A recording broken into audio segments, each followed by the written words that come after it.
National Army and the police demolished the Highway Route Movement's camp on the morning of June 27, 2012. This was a camp they had set to show their resistance to the unlawful moving of tractors on the residents' premises. Unfortunately, the prayer room beside the camp, where people of various faiths, from Muslim to Hindu to Christians, conducted their daily prayers, was also destroyed. Now, who in their right mind would order such an attack?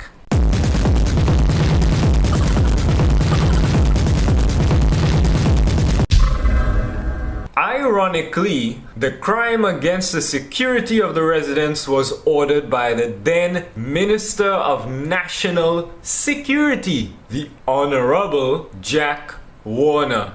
He even stood at the very site himself, witnessing everything with a Mr. Patap. We must mention here, Trinidad and Tobago, that this was his first act as Minister of National Security, and it showed not only an abuse of power, but looking closer, it pointed out that he truly did want to turn this country into his personal playground. Why do I say that? Well, because he was well on his way to transforming Trinidad into what is called a police state by utilizing a defense bill to mix the army soldiers with the police. And this is a perfect example of that very thing happening. Doing this mix blurs the lines of who takes orders from who. Now, we will let you judge if this is a conspiracy theory or if this is a reality. Consider this. The soldiers would usually take orders from the commander-in-chief, right? And the Minister of National Defense, that's Jack Warner, and the police would have no power over them, right? The police's prime job is to serve the citizen and only use necessary force, while the soldiers are trained to eliminate enemies, right? These are two different roles. This is why the police arrest people, not the army. The army fights and kills. Citizens are not to be seen as enemies, right?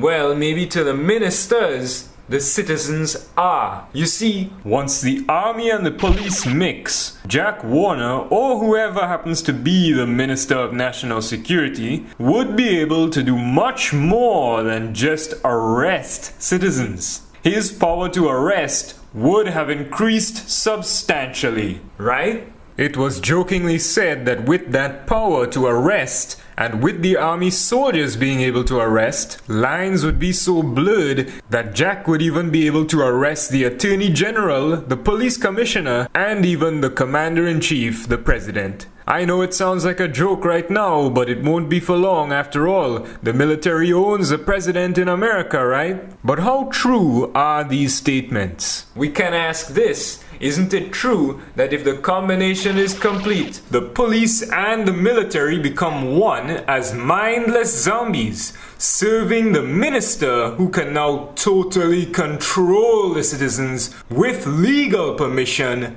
to kill?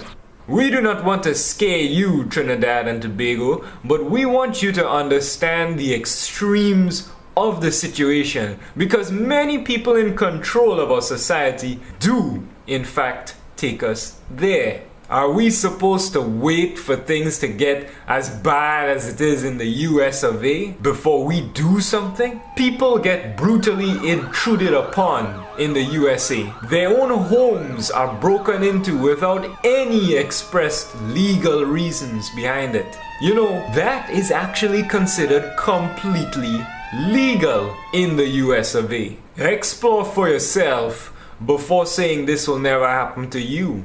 Look at the patterns. It could happen to both of us in the near future. Such thoughts conjure the atrocities of illegal torture, which have actually become legal in America, like the unfortunate use of waterboarding. And have you seen Guantanamo? Oh yes, a wonderful place where waterboarding, sexual humiliation, and forced drugging are all legal. A place where minors are tortured. A place that the Pentagon itself has said had at least 150 innocent people. President Obama said he would close it down, right? He said that many years ago, right? But isn't it still up? That is definitely not what their American forefathers have fought for. That is pure slavery. Dr. Wayne Kublal Singh rose to be a formidable voice for the Highway Road movement and all the affected residents in the area. But his peaceful resistance did not stop the police from treating him like a criminal or a threat to national security. Perhaps the government may call us terrorists in the future for standing up for our rights, just as it is done so diligently in America. But let us hope not, Trinidad. Legal action was soon taken, with much thanks to the previously mentioned Dr. Kublal Singh. The Highway Road movement and Dr. Kublal Singh filed a lawsuit on August 2nd, 2012. They filed this lawsuit on behalf of over 600 residents, represented by attorneys Ramesh Lawrence Miraj, Fayad Hussain, and quite a few more. No, they sought a declaration that these actions of Minister Warner were unlawful. After all, he came and broke down private property just like that. This case is still before the High Court at the time of production of this documentary in 2014. And this case is the most important case in a way that the movement is fighting. We do not want to turn you against your high courts, Trinidad and Tobago, but we ask you, do the people involved in the high courts truly ever help you? Because it doesn't seem so to me. Is there any justice or just beating around the bush? You raise your topic, they take forever, and it doesn't really get you any results in the end. Criminals walk free. Now, don't we need new people involved to see that change? Don't we need to shift the power from the people in the high courts to new faces? Well, why continue to place your faith in unreliable places? I would like to end this chapter with a short speech by Dr. Sharon Ann Gopal McNichol, who speaks about the system that we have to live in today. Now remember, what she is really talking about is the power structure, which is something that we will be talking about much deeper later on in this documentary. It is a great honor to include Dr. Sharon in this documentary, and here she is now. The challenge to me has always been this. When we became independent, we were supposed to change that to a ground bottom-up model of governing. And what I mean by that is pretty much some of what Mr. Pandey spoke about, which is the concept of the separation of the executive and so on. And it is necessary because in a ground-up system, the greatest representation is that of the people. You could not possibly be on the executive and be in the parliament seeking the interests of the people, where clearly that's a conflict of interest. The thing is, in a ground-up model, you see something called intellectual equity, where the genius of the artists and the sportsmen, it's no different than the genius of the lawyers and doctors. Every citizen is valued in such a system. In such a system, the social part in terms of addressing issues like crime will be the focus as opposed to a military part. In a ground-up model, the emphasis is on small businesses.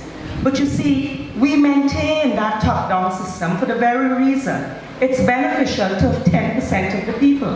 And so then you sit and you ask, how come crime has reached where it reached?